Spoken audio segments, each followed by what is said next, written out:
কারবালায় নবী করিম সাল্লাল্লাহু আলাইহি সাল্লামের নাতি হুসাইন রাদিয়াল্লাহু তাআলা আনহু কি হয়েছিলেন? শাহাদাত হয়েছিলেন। অনেকেই একটা কথা বলে থাকে, ইসলাম জিন্দা হতা হয় হার কারবালা কে বাদ মে, এরকম একটা কথা বলে, মানে ইসলাম জিন্দা হয়েছে কারবালার ময়দানে। হ্যাঁ, কারবালার ময়দানের পরে নাকি ইসলাম জিন্দা হয়েছে। তাহলে রসুল কি কাজ করে গেল? কথা বোঝেন নাই মনে হয়। রসুলের দায়িত্ব তাহলে কি ছিল? বিদায় হজের ভাষণের সময় যখন ভাষণ শেষের দিকে নবী সাহাবারা বলেন, আমরা লক্ষ্য করলাম নবীজি মুখের কাছে মৌমাছির মতো গুনগুন গুনগুন করে আওয়াজ শুরু হলো। আমরা বুঝতে পারলাম নিশ্চয় নবীজির কাছে ওহী নাজিল হবে। লক্ষ্য করলাম প্রিয় নবী যে উটের উপরে বসে ভাষণ দিচ্ছিলেন, সেই উট আল্লাহ নবীকে নিয়ে উট দাঁড়িয়ে থাকতে পারতেছে না, উটটা আস্তে আস্তে বসে পড়লো। নবী সাহাবারা বলেন, আমরা তাকায় দেখি উটের দুইটা পাও বালের ভিতরে গেড়ে যাচ্ছে। আল্লাহ নবীর চেহারা লাল বর্ণ হয়ে গেল। প্রিয় নবী সাল্লাল্লাহু আলাইহি সাল্লাম যখন ওহী নাজিল শেষ হয়ে গেল, নবীজি ঘোড়ার উপর থেকে উটের উপর থেকে রাসূল নামলেন। সাহাবারা দৌড়ে গেলেন, ইয়া রাসূলুল্লাহ, ইয়া হাবিবাল্লাহ, এর আগে অনেকবার ওহী নাজিল হয়েছে, কিন্তু এরকম তো আমরা আগে কখনো দেখি নাই। হুজুর কি হয়েছে একটু বলেন তো। নবীজি বললেন, শোনো আমার সাহাবারা, মনোযোগ সহকারে শোনো। আমার কাছে জিবরাইল এসেছে, কুরআনুল কারীমের একবারে সর্বশেষ যে আয়াত নাজিল হলো, এই আয়াত নিয়ে আমার কাছে এসে আর যে আয়াতটা এনেছে, আয়াতটার ওজন এত বেশি ছিল। আল-ইয়াওমা আকমালতু লাকুম দীনাকুম ওয়া আতমামতু আলাইকুম নি'মাতি ওয়া রাদিতু লাকুমুল ইসলাম দীনা। আল্লাহু আকবার। সূরাতুল মাইদার 3 নম্বর আয়াতের মাঝের অংশে আল্লাহ পাক বলছে, নবী আমি আপনার কাছে আমার দিনকে পরিপূর্ণ করে দিয়েছি। সুবহানাল্লাহ। কারবালার ময়দানে না, দিন পরিপূর্ণ হয়েছে রসুলের জীবিত অবস্থায়। এটা বিদায় হজের ভাষণের মাঝে আয়াত নাজিল হলো, নবী আমি আপনার দিন পরিপূর্ণ করলাম, আপনাকে নিয়ামত দিয়ে পরিপূর্ণ করে দিলাম। আর আমি আল্লাহ নিজেই তোমাদের জন্য, আমি আল্লাহ নিজে ইসলামকে পছন্দ করলাম। সুবহানাল্লাহ। ইসলাম কে পছন্দ করে? আল্লাহ। আমাদের মধ্যে অনেকে আছে ইসলাম পছন্দ করে না, ভালো লাগে না, নবীরে ভালো লাগে না, ইসলামরে ভালো লাগে না, কোরআনকে ভালো লাগে না। আবার মরার পরে দোয়া ঠিকই চলে, বিসমিল্লাহি ওয়া আলা মিল্লাতি, কার নামে? রাসূলের নামে। এখন কেউ যদি বিএমপি করে, সাপোজ আপনি আবার সত্যি ধরে না মনে করেন, সারাদিন মিছিল মিটিং করলো বিএমপির পক্ষে, এখানে সিলও আছে, তারেক জিয়ার সিল, মিছিল মিটিং করে সন্ধ্যাবেলায় যদি আমার সুমন ভাইয়ের চেম্বারে যদি গিয়ে বলে যে সুমন সাহেব, চেয়ারম্যান সাহেব, আমি আপনার পক্ষের লোক, দলের লোক, এই দেখেন সিল, সিল আছে কোনটা? ধানের শীষের। এদের কাছে কি যদি বলে যে ভাই আমি আপনার দলের লোক, আমার 1 প্যাকেট বিরিয়ানি দেন, বিরিয়ানি দেবে? হ্যাঁ দেবে, কায়দা মতো বিরিয়ানি দেবে, এমন বিরিয়ানি দেবে পরে দেখবেন যে হাসপাতালে খুঁজে পাওয়া যাচ্ছে, বাড়িতে আর খুঁজে পাওয়া যাবে না। ঠিক না ভাই? এটা দুনিয়ার কথা। দুনিয়ার জীবনে আওয়ামী লীগ করে বিএনপির অফিসে কেউ যাবে না, কেউ যাওয়ার চিন্তাও কখনো করে না। আবার বিএনপি করে কেউ আওয়ামী লীগের অফিসে যাবে না। বন্ধুগণ আমার, তাহলে চিন্তা করেন তো, আপনি রসুলকে মানবেন না, আল্লাহকে মানবেন না, রসুলকে আদর্শ মানবেন না। হুজুর দোয়া পড়তেছে বিসমিল্লাহি ওয়া আলা মিল্লাতি রাসূলিল্লাহ, এই দোয়া পড়লেও মনে হয় কাজ হবে না। এখন যে লোকটা বিএনপি করে, সাপোজ ধরেন, কিন্তু আল্লাহকে মানে না, একবারে পুরা নাস্তিক, আল্লাহকে মহব্বত করে না, এই লোকটা মারা গেল, আর আমার আলতাফ ভাই যদি দোয়া পড়ে কবরে নামানোর সময় বিসমিল্লাহি ওয়া আলা মিল্লাতি বিএনপি, এই দোয়া যদি পড়ে, চাকরি কি থাকবে বলে মনে হয়? ওনারা ক্ষমতায় নাই, তারপরও দেখবেন ওনার টিকা মুশকিল হচ্ছে। ঠিক না ভাই? বড় মুশকিল হয়ে যাবে। এজন্য আমাকে নামাবে যার নাম দিয়ে, তার পথে আমাকে চলার দরকার আছে না নাই? এবার আসেন কারবালার প্রান্তরে কি ঘটনা হয়েছিল। হুসাইন রাদিয়াল্লাহু তাআলা আনহুর আব্বাজান আলী রাদিয়াল্লাহু তাআলা আনহু তিনি যখন ইন্তেকাল করলেন, তার ইন্তেকালের পরে খলিফা কে হবে এটা নিয়ে অনেক কথা, শর্ট করে আমি বলছি। তখন কেউ কেউ বললো যে হাসান যেহেতু আছে হাসান হোক। মুআবিয়া তখন সিরিয়ার গভর্নর রাদিয়াল্লাহু তাআলা আনহু, তো তিনি খুব ভালো চালাচ্ছিলেন, এজন্য হাসান একটু ব্যাক করলেন যে না দরকার নেই, ভালো চালাচ্ছে উনিই চালাক। টানা 20 বছর উনি খুব ভালো মতো রাষ্ট্র চালালেন, এত সুন্দর পরিবেশ হয়ে গেল, গোটা মক্কা মদিনা কুফা বসরা সিরিয়া সব জায়গার অবস্থা খুব ভালো হয়ে গেল, মুসলমানদের একবারে সুন্দর পরিবেশ তৈরি হলো।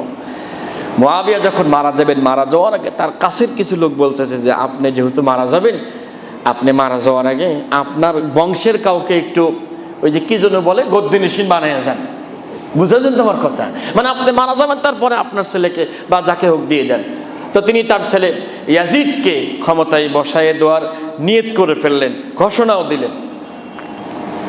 মুআবিয়া যখন মারা গেলেন রাদিয়াল্লাহু তাআলা আনহু 60 হিজরিতে, এবার অনেক লোক তারা বলল আমরা হুসাইন রাদিয়াল্লাহু তাআলা আনহুর কাছে বায়াত হব। আর কিছু লোক এবং ইয়াজিদ ক্ষমতায় বসেছেন, ওনার নিয়ে যেহেতু ক্ষমতায় বসেছি, আমার এই ক্ষমতায় আমি আর অন্য কাউকে আসতে দেব কোনোভাবেই না, কোনোভাবেই না। কি করা যায়? যিনি মদিনার গভর্নর ছিলেন সেই মদিনার গভর্নরকে চিঠি দেওয়া হলো এবং জানানো হলো যে শোনো, হুসাইন রাদিয়াল্লাহু তাআলা আনহু যেন আমার কাছে বায়াত গ্রহণ করে, এজন্য তিনি মদিনার যিনি গভর্নর ওলীদ ইবনে উতবা তার নাম, তাকে বলা হলো হুসাইনকে বলো যেন আমার কাছে বায়াত গ্রহণ করে। চিঠি আসলো, ওলীদ ইবনে উতবা বললেন শোনো, ইয়াজিদের পক্ষ থেকে চিঠি এসেছে, তোমারই তার কাছে বায়াত গ্রহণ করতে হবে। হুসাইন বললেন অসম্ভব, তার কাছে বায়াত গ্রহণ করতে পারবো না, কারণ কিছু বিতর্কিত মানুষ সে, তাকে কেউ পছন্দ করে কেউ পছন্দ করে না, অতএব তার কাছে বায়াত গ্রহণ করতে পারবো না। হুসাইন রাদিয়াল্লাহু তাআলা আনহু মদিনার থেকে তিনি মক্কায় চলে আসলেন। মক্কায় আসার পরে কুফার থেকে শুধু চিঠি আসতে লাগলো, 30,000 মানুষ একসঙ্গে হয়ে তারা চিঠি শত চিঠি পাঠিয়েছে যে আমরা আপনার কাছে বায়াত গ্রহণ করব, আমরা ইয়াজিদকে পছন্দ করি না, তার ভালো লাগে না। পর্যবেক্ষণ করার জন্য হুসাইন রাদিয়াল্লাহু তাআলা আনহু তার চাচাতো ভাই মুসলিম বিন আকিলকে বললেন ঠিক তুমি যাও তো একটু কুফাতে। মদিনা থেকে 1470 কিলো পথ। Can you imagine that? একটু কল্পনা করেন, তিনি গিয়েছেন সেখানে, যাওয়ার পরে 30,000 লোক তার কাছে বায়াত গ্রহণ করেছে এবং কুফার অবস্থা খুব ভালো, খুব সুন্দর পরিবেশ। চিঠি পাঠালেন যে ভাই হুসাইন পরিবেশ খুব ভালো, আপনি আসেন। এই যে 30,000 লোক বায়াত গ্রহণ করেছে, তখন কুফার গভর্নর নোমান বিন বশির রাদিয়াল্লাহু তাআলা আনহু ভালো মানুষ ছিলেন। এই সংবাদ চলে গেল ইয়াজিদের কাছে যে কি করতেছেন আপনি, হ্যাঁ হুসাইনের ভাই এসে এখানে সব কাম এলোমেলো করে ফেলতেছে, আপনার কোনো খবরই নেই। ইয়াজিদ সঙ্গে সঙ্গে বসরার যিনি গভর্নর ছিলেন তাকে ডাক দিয়ে নিয়ে আসলেন। তার নাম হচ্ছে উবাইদুল্লাহ ইবনে জিয়াদ।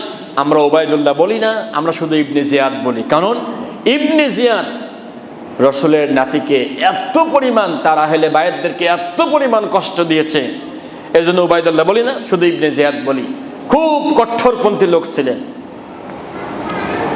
ইবনে জিয়াদ আসলেন কুফায়, নোমান বিন বশিরকে সরায় দিলেন এবং এমন ত্রাস সৃষ্টি করলেন, 30,000 লোক যে হুসাইনের পক্ষে ছিল না, এবার তারা আস্তে করে হুসাইনের পক্ষে আর কি কথা কয় না, ভয় ইবনে জিয়াদের কাছে সবাই বায়াত নিছে, ঠিক আছে আমরা আপনার দলের লোক। এরকম মুনাফিক মার্কা মুসলমান সে জামানায় ছিল, এ জামানায় আছে না নাই? আছে। পরিবেশ খারাপ দেখলে কি বলে খুব চাপে আছি, হ্যাঁ খুব চাপে আছি মনে হয়। মরিয়ে দেখেন আল্লাহ এমন চাপ দিবি ভাই, তখন টের পাবেন চাপ কারে কয়, ঠিক কিনা? এই দুনিয়ার চাপ আসলে চাপ না। বন্ধুগণ আমার, মুসলিম বিন আকিল তাকে হত্যা করা হবে। হত্যা করার আগে হুসাইন রাদিয়াল্লাহু তাআলা আনহুর কাছে আবার চিঠি পাঠালেন, ভাই অবস্থা এখন বড়ই খারাপ, আপনি দয়া করে আসবেন না, রওনা দেন, তাহলে আপনি ব্যাক করেন। ভাই তখন তার এই ফোন ছিল না, মেসেজ করলেই ঠিকানা পেয়ে যাবে, সংবাদ পেয়ে যাবে। পরিবেশটা এমন ছিল না। চিঠি আসতে লেট হয়ে গেল। হুসাইন রাদিয়াল্লাহু তাআলা আনহু রওনা করলেন মদিনার থেকে। 170 জন তার আওলাদ সহ রওনা করেছেন, অনেক দূর পর্যন্ত পৌঁছে গেছেন। বন্ধুগণ আমার, 1470 কিলো পথ রওনা করতে হবে। 8 জিলহজ তিনি রওনা করলেন। 9 জিলহজে মুসলিম বিন আকিলকে ইবনে জিয়াদ হত্যা করে ফেললেন, তাকে শহীদ করে ফেললেন। বলেন নাউজুবিল্লাহ। এখন 30,000 লোকের আর কেউ কথা কয় না, যেহেতু বোঝেন নাই একজনকে মেরে ফেলেছে, আর কেউ সাউন্ড করে না। হুসাইন রাদিয়াল্লাহু তাআলা আনহু রওনা করতে করতে অনেক দূর পর্যন্ত এগিয়ে গেলেন। জুবালা নামক একটা জায়গায় যখন পৌঁছালেন, মদিনার থেকে আর মাত্র, কুফা থেকে আর মাত্র 4 থেকে 5 দিন যেতে লাগবে, এমন একটা জায়গা, প্রায় 300 কিলো পথ। জুবালা নামক স্থানে যাওয়ার পরে 1000 লোকের সঙ্গে দেখা হয়ে গেল, সাক্ষাৎ হয়ে গেল। তারা বলছে, হুসাইন তুমি মনে হয় সংবাদ পাও নাই, তোমার ভাইকে দুনিয়ার থেকে বিদায় করে দিয়েছে, অবস্থা বড় খারাপ, সামনে যাওয়ার দরকার নাই, ব্যাক করে চলে যান। হুসাইন বলতেছে, তুমি কি বলো? নবীর রক্ত আমার গায়ে, আমরা পিছানোর লোক না, আমরা সামনে যাব। আল্লাহু আকবার। যেহেতু বের হয়েছি, আমি তো কাপুরুষ নই, তোমাদের কথা শুনে ব্যাক করে আসবো, অসম্ভব। রওনা করলেন। আর কিছু দূর যাওয়ার পরে সারাপ নামক জায়গায় যখন গেলেন, তখন ওই যে ইয়াজিদ একটা কাজ করলেন, আর ইবনে জিয়াদ তিনি আর একটা কাজ করলেন। 1000 সেনাবাহিনী দিয়ে তার ছেলে হুর ইবনে জিয়াদকে পাঠালেন, যাও হোসাইনকে আটকায় দাও, যেন কুফায় আসতে না পারে। সারাপ নামক জায়গায় যাওয়ার পরে হোসাইনকে বলা গেল, শোনো, আপনি এক চুল আগাতে পারবেন না। বলছে, আগাতে পারবো না মানে কি? তোমরাই তো আমাকে আহ্বান করছো, নিমন্ত্রণ করছো, দাওয়াত দিছো, তা প্রমাণ কি? তিনি সেই ব্যাগ থেকে চিঠি বের করে দিলেন। এই শত শত চিঠি, এটা কাদের? কয়েকগুলো আমরা তো জানি না, আমরা এগুলো বুঝি না, আপনি এখান থেকে চলে যান। কিন্তু উনি খুব অনড় ছিলেন, একটু জেদি কোয়ালিটি ছিলেন। উনি আবার সামনে রওনা দিলেন। বাইদা নামক স্থানে গিয়ে আবার হুর ইবনে জিয়াদ বললেন, দেখেন ভালো হবে না, কিন্তু আপনাকে বলছি ভালো করে এখান থেকে ব্যাক করেন। তিনি ব্যাক করেন না, আবার আগালেন। কুফার কাছাকাছি হিজানাত নামক একটা জায়গায় যাওয়ার পরে চূড়ান্তভাবে তাকে বাধা দেওয়া হলো। বন্ধুগণ আমার, আরো 4000 সেনাবাহিনী সেখানে মোতায়েন করা হলো, কোনোভাবেই যেন হুসাইন কুফায় প্রবেশ করতে না পারে, কোনোভাবেই যেন না পারে। মোট 5000 এখন সেনাবাহিনী, আর মাত্র 170 জন মানুষ। কি করবে? উনি কুফায় ঢুকতে পারলেন না। কুফায় ঢুকতে না পেরে সেখান থেকে তিনি বাম হাত দিয়ে চলে গেলেন কারবালায়। কুফা থেকে কারবালার দূরত্ব 74 কিলো পথ। কারবালায় যাওয়ার পরে যেদিন কারবালায় পৌঁছালেন, সেদিন 2 মুহররম। কতই মুহররম? 2 মুহররম। রওনা করেছেন কবে? 8 জিলহজ। প্রায় 23-24 দিন মতো হয়ে গেছে। কতটা কষ্ট করে সফর করে তিনি এই কারবালার ময়দানে তিনি পৌঁছালেন। পৌঁছানোর সাথে সাথে সেখানে শিমার ইবনে দিলদাওশান তার নাম, আমরা বলি শিমার। বলেন না যে তুই একটা শিমার, বলে কি না? শিমার বিন দিলদাওশান, তাকে দিয়ে আরো 8000 সেনাবাহিনী দিয়ে সেখানে পাঠানো হলো। ইয়াজিদের ঘোষণা, ইবনে জিয়াদের ঘোষণা, এই হুসাইনকে যে করেই হোক এখানেই তাদেরকে শেষ করে ফেলতে হবে, কোনোভাবেই এখান থেকে তাদেরকে বের হওয়া যাবে না, বের হতে দেওয়া যাবে না, কোনোভাবেই না। শিমার বিন দিলদাওশান সঙ্গে সঙ্গে এই 8000 সেনাবাহিনীর ভিতর থেকে 500 সেনাবাহিনী আলাদা করলেন। নেতৃত্ব দিচ্ছে ওমর বিন হাজ্জাজ, আম্মার বিন হাজ্জাজ তার নাম। বললেন, তুমি এই ফুরাতের পানি তুমি ঢেকে রাখো, কোনোভাবেই যেন নবী পরিবারের আওলাদ এখান থেকে পানি গ্রহণ করতে না পারে।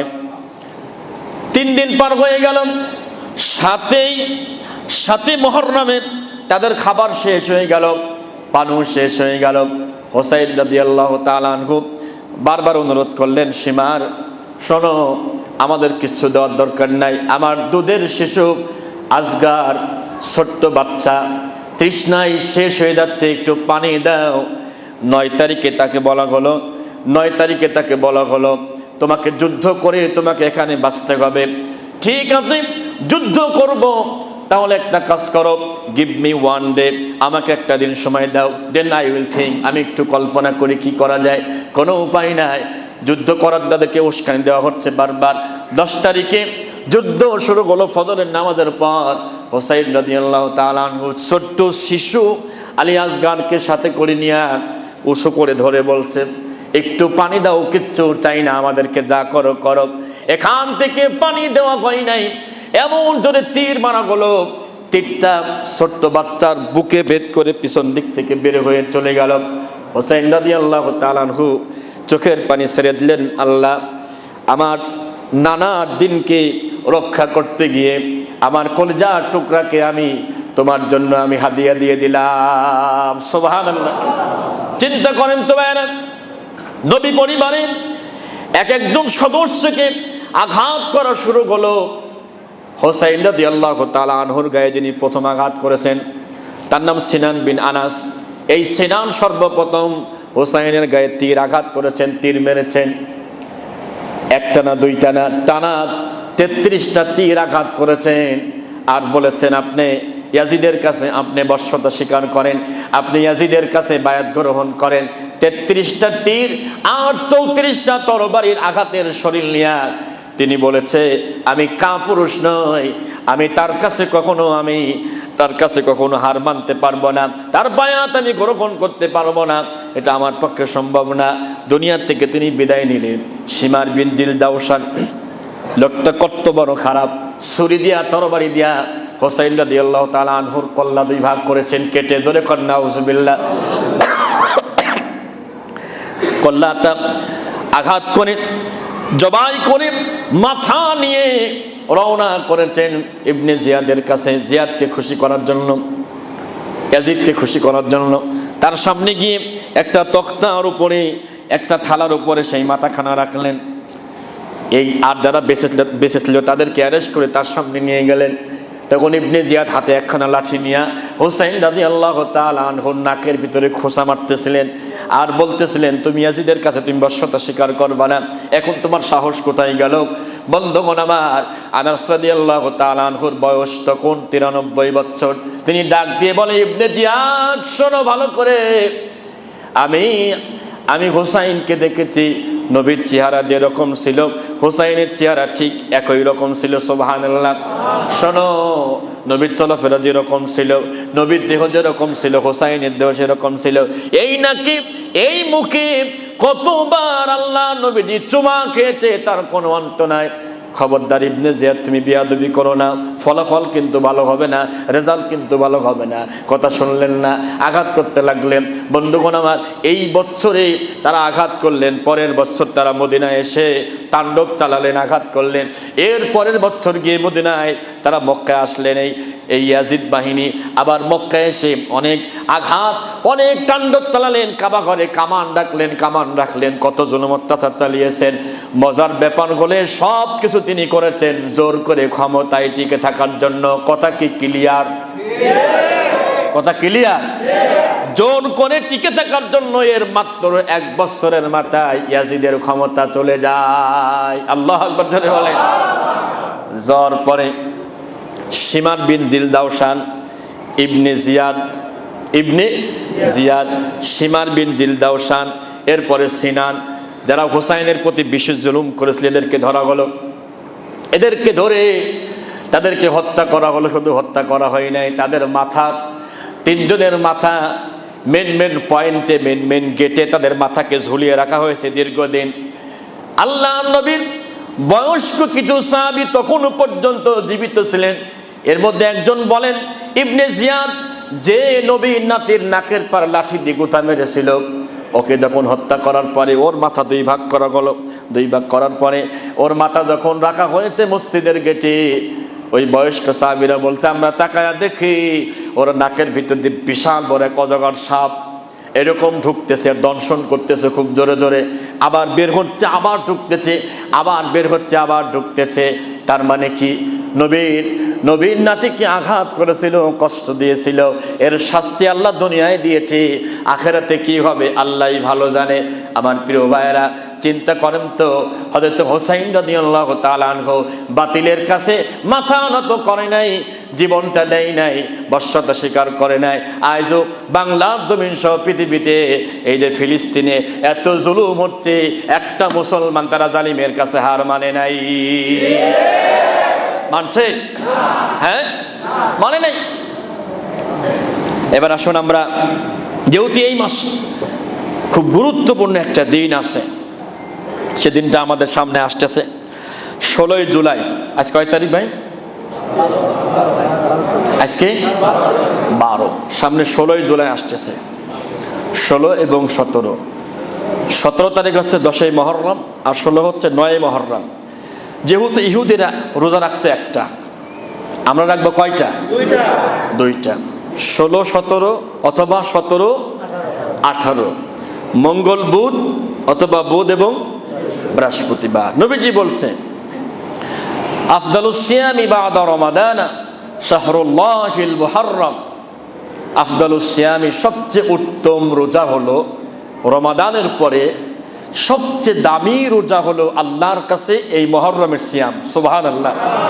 রমজানের পরে সবচেয়ে দামি সিয়াম সেটা কি? আশুরার এই দিনে আমরা দুইটা রোজা রাখবো, 9, 10 অথবা 10, 11, মঙ্গলবার বুধ অথবা বুধ বৃহস্পতিবার। আল্লাহ রসুল বলতেছে, আমি আশা করি, আহতাসিবু আলাল্লাহ, আল্লাহর কাছে আমি আশা করি, আইয়ু কাফিরু সানাতাল্লাতি ক্বাবলা, পূর্ববর্তী 1 বছরের গুনাহ আল্লাহ মাফ করে দিবে। সুবহানাল্লাহ।